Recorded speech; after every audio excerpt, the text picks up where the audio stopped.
Pauline Revenat, vous êtes en direct de Mexico pour BFM TV. Pouvez-vous nous expliquer cette décision de la Cour suprême ? Eh bien d'abord, il y a ce nouveau juge qui a fait basculer la Cour suprême. Et puis Olga Sánchez, la juge qui rapportait le projet initial, eh bien, elle a sorti son argument fatal. Elle a décidé de plaider pour une libération immédiate. C'est ce qu'elle avait toujours voulu, mais elle avait mis cet argument de côté parce qu'elle pensait que ça ne passerait pas. Elle avait donc proposé un projet de compromis. Mais quand elle a compris assez rapidement qu'elle avait 2 juges sur 5 qui étaient acquis à sa cause et qu'elle consiste sur la 3e voie et comme ça pourrait dessiner une majorité, eh bien c'est comme ça que ça l'a emporté. Et puis sur le plan politique, eh bien il faut noter qu'il y a quand même beaucoup moins de pression depuis que l'ancien président du Mexique, Felipe Calderón, a quitté le pouvoir. Vous le savez, le nouveau président Enrique Peña Nieto était en France à l'Elysée. Il a rencontré François Hollande à l'automne et en décembre il a dit eh bien voilà, je veux que la justice travaille de manière indépendante, je veux que la justice fasse son travail. Et ce que l'on peut dire avec cette décision, c'est que effectivement le rendez-vous est réussi avec l'histoire. La justice mexicaine ordonne la libération de Florence Cassé. Le contexte politique a également beaucoup changé. Le retournement de l'opinion publique aussi. Rappelez-vous, il y a quelques jours, ce présentateur vedette de la télé mexicaine qui présentait des excuses, des regrets parce qu'ils avaient diffusé un montage vidéo de l'arrestation de Florence Cassé, un montage fabriqué de toutes pièces par la police. C'était autant de signes, autant de petits cailloux sur le chemin de Florence Cassé, autant de signes positifs qui pouvaient annoncer cette décision. Je vous le rappelle, une libération immédiate et absolue. C'est ce qu'a décidé la Cour. Le jugement est annulé, le recours est accordé et c'est le meilleur scénario possible pour Florence Cassé. Elle sort par le haut, c'est la meilleure chose qui puisse lui arriver.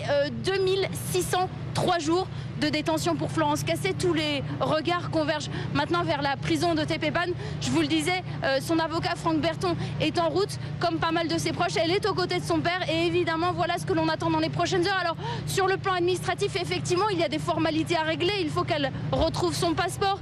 Mais tout ça peut se régler de manière assez rapide via l'ambassade. Et évidemment, vous l'imaginez, Florence Cassé n'a maintenant qu'une hâte, c'est de quitter le territoire mexicain et de rentrer au plus vite en France, retrouver les siens. Enfin, il est hors de question qu'on me pourrisse à nouveau la façade de ma mairie avec le portrait d'une idiote. Mais ça va pas, non mais calmez-vous. Pendant 3 ans, j'avais mis la tronche d'Ingrid Betancourt en 12/30, ça me faisait de l'ombre dans mon bureau. J'en ai ras-le-bol. Ah, ça va finir par énerver des gens, cette affaire Florence Cassez. Voilà, la mère de Florence Cassé qui attend désormais le retour de sa fille en France. C'est prévu dans les prochaines heures. On va entendre une autre réaction, Jean-Rémy. Avec des réactions évidemment politiques et notamment celle de François Hollande, le président de la République, qui s'est d'ailleurs d'abord réjoui dans un communiqué. Il avait dit qu'une période particulièrement douloureuse prenait fin pour Florence Cassé. Le président qui a ensuite pris la parole. Je vous propose de l'écouter. Je pense que c'est un immense soulagement pour elle. Et j'ai forcément une pensée... Elle est loin, elle est encore au Mexique, elle va nous revenir. C'est aussi un immense bonheur pour sa famille, pour ses parents. Et je veux saluer toutes celles et tous ceux qui ont été auprès d'eux, auprès de Florence pendant toutes ces années, qui ont lutté à leur niveau pour que cette décision de la Cour suprême puisse un jour intervenir.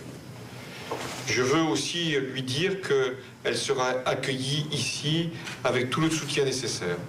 Et enfin, j'ai également une reconnaissance pour la justice mexicaine, parce qu'elle a fait prévaloir le droit. C'était la confiance que l'on avait portée à son endroit.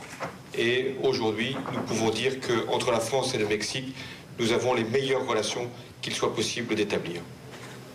Je veux enfin dire que tous ceux qui se battent partout pour la libération de nos compatriotes peuvent être encouragés par cette décision.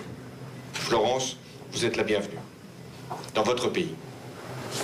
L'explosion de joie qu'il y a eu cette décision qui a été prise comme ça en toute justice. Et pour moi, il y a eu du suspense jusqu'à la fin. C'est dur, mais c'est tellement. Moi, j'explose de joie là. Je sais pas quoi vous dire. C'est fabuleux. J'en ris, j'en pleure. Ah là là là là, c'est extraordinaire. On s'est beaucoup battu, elle s'est battue comme un chef, on était nombreux, on avait du soutien en France, au Mexique, que ce soit des politiques, que ce soit des amis, des inconnus, des gens qu'on connaissait pas. Et cette force, j'avais reçu tellement de mails d'encouragement, de soutien là tous ces derniers jours, et encore ce soir, et puis j'y crois pas, Ah, c'est fou, c'est fou. Je sais qu'elle est très éprouvée, je peux vous le dire maintenant, j'ai pas voulu vous le dire avant. Je l'ai eu au téléphone hier, elle était effondrée, on a pleuré ensemble. Et rien que pour ça, je suis contente que pour elle ce soit terminé et que ce soit terminé avec une aussi belle victoire, quoi. Ça c'est merveilleux et encore une fois, je dis merci à tous les gens qui nous ont suivis, qui nous ont soutenus. Voilà, la mère de Florence Cassé qui attend désormais le retour de sa fille en France. C'est prévu dans les prochaines heures. On va entendre une autre réaction, Jean-Rémy. Avec des réactions évidemment politiques et notamment celle de François Hollande, le président de la République.